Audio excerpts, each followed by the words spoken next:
Hey, it's Shani here. I'd like to share a few words about why I feel a lot of entrepreneurs nowadays are failing. Now, this isn't like a negative video trying to put you down if you're an entrepreneur.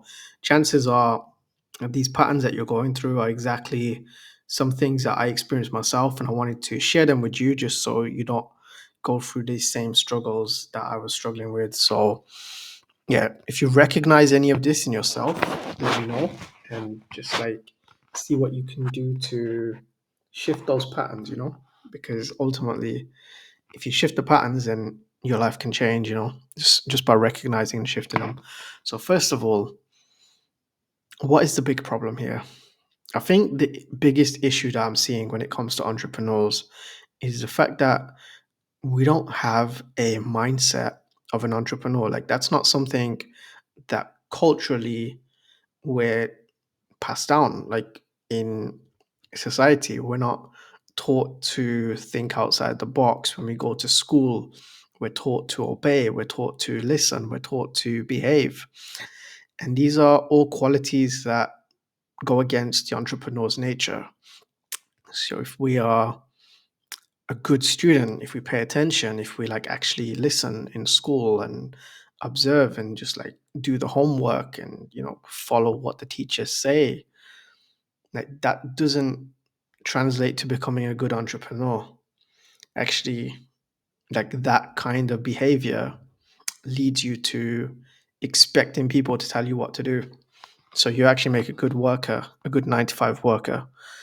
And a lot of us, when we get into like 9 to 5 jobs, we realize actually listening to somebody else doesn't feel so good.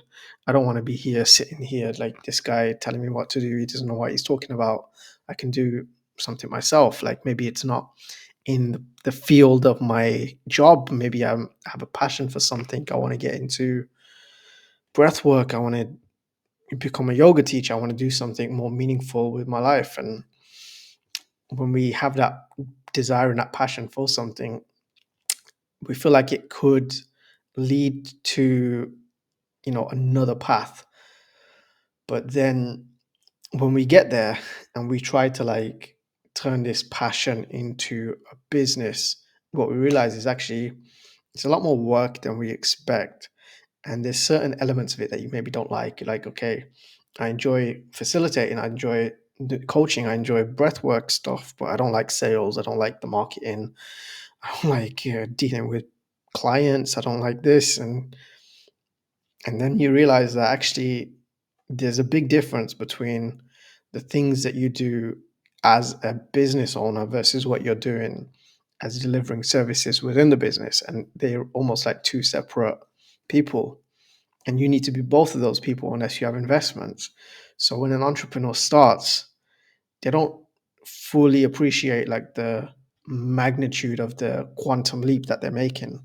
They're going from like just a 9 to 5 person who just does what they say to, okay, now I'm going to become an entire business by myself. Not only am I going to be the entrepreneur who has the vision, I'm also going to become the manager who makes sure that the tasks get done and the one delivering the services, the facilitator. And those three need to be working closely together and it's all the same person. It's all you and it feels like it's too much. So when you get to that point, a lot of people just like quit because like it's much easier just to become a facilitator and work for somebody else, and that's okay. Maybe that's for you, but if you're at that point right now when you're like, okay, I feel so overwhelmed, and it's like there's so many things for me to do in my business, and I just spend all day on admin and just doing stuff, but I don't actually make any progress. I'm just like spending all day behind a computer pressing buttons and just feeling busy, but I don't actually get anywhere. I was in that same situation for a few years. And I think for me, the biggest like quantum leap shift that I experienced was going from doing things randomly and just hoping it worked versus actually having a system. And I think once you have a system and then you can truly step into each one of those three identities that I shared. So either the entrepreneur visionary, the manager versus or the actual facilitator, the one who's the practitioner performing the tasks within the business. I think once you learn to differentiate between those three and navigate between them, as well as like actually having a system that works for you, and you can spend time working on your business instead of just like pretending to be busy all day and then not getting anywhere, that's when real shifts happen. So yeah, I wanted to share these words today. I feel like it's important. Maybe someone needs to hear this. Right now, I don't have like a huge following on YouTube, but I'm going to be sharing videos like this every day, talking about these topics. I'm going to cut this for Instagram. Hopefully, the AI works well and cuts it nicely. So I don't like using short videos. I don't like making short videos. I prefer to make them long format and then I'll cut them. So I think this is going to be my approach and my strategy from now on. I'm just going to record how I feel, because I actually tried before this. I tried to record a few short videos and I was like, just it's just not me. So I'm going to record like long form like this and then cut it to short. But the reason that works is because okay, I understand how I work and I know what suits me. And I know that doing the formulaic 30-second reel of like hook thing, call to action, it's like, yeah, that works for people, but that doesn't work for me. So ultimately, it's not going to work for me in the long term because I'm not going to want to do this every day if I follow that formula. If I create videos like this, I love to do this. I just can do this all the time. And I use the same approach when I'm going to working out. Actually, I just quit the gym. I've been going to the gym for like almost 2 years and I quit a few months ago because I moved to a new place and it's too far to go. It's like it would take so long to get there now. So I was looking for another way, and now there's a calisthenics park down the road. And I'm like, okay, I'm gonna go all in to just go there every day. It's like 2 minute walk, 5 minute walk. I can just get there quickly. So even though going to the gym might be the better approach, but because it's like 40 minutes away, I'm not gonna manage that. So I'd rather do what works for me and what fits into my lifestyle. And I think it's the same approach with creating content, just like find things that work for you.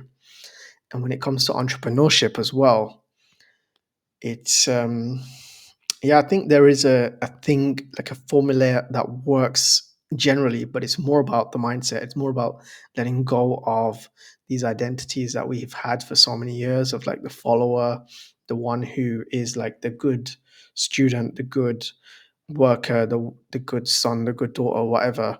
Because those like identities, you end up seeking like this approval and validation out in the business world as well. So I think ultimately what I'm trying to get to here is that when it gets to when we are finding a way to express ourselves through our business, finding a way to create like a personal brand, the the approach of entrepreneurship can seem attractive, but it's not as simple as just enjoying and doing the one element that you love.